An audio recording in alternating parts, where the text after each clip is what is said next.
ముఖ్యంగా చూసుకుంటే global Telangana association లో మీరు కూడా కీలక పాత్ర పోషించబోతా ఉన్నారు. డిసెంబర్ లో 27, 28 తారీఖులలో అద్భుతంగా ఇక్కడ కన్వెన్షన్ కూడా ఏర్పాటు చేయడం జరుగుతుంది మల్లారెడ్డి గారి ఆధ్వర్యంలో.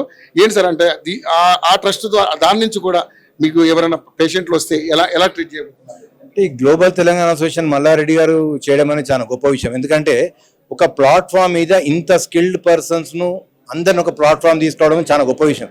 ఇది మల్లారెడ్డి గారికి హ్యాట్స్ ఆఫ్, ధన్యవాదాలు కూడా మల్లారెడ్డి గారికి.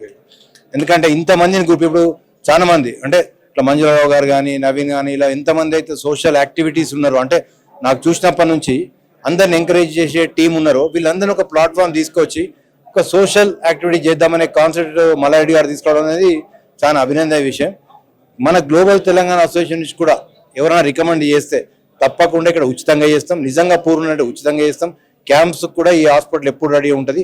గ్లోబల్ తెలంగాణ అసోసియేషన్ తరఫున ఎవరు ఏ రికమెండేషన్ చేసినా వాళ్ళు కార్డు తీసుకొచ్చినా మేమైతే ఊర్లో ఇంతకుముందు ఎవరైనా రికగ్నైజ్ సర్పంచెస్ కానీ వాళ్ళందరూ ఉచితంగా చేస్తాం. వాళ్ళు లెటర్ ఇస్తే ఉచితంగా చేస్తుంటాం. అలాగే అదే మోటతోటి గ్లోబల్ తెలంగాణ అసోసియేషన్ మనం అడిగిందంటే తప్పకుండా ఈ హాస్పిటల్ వారు చెప్పిన వారికి తక్కువ ధరలో ఉచితంగా మేము చేయడం జరుగుతుంది. Thank you so much.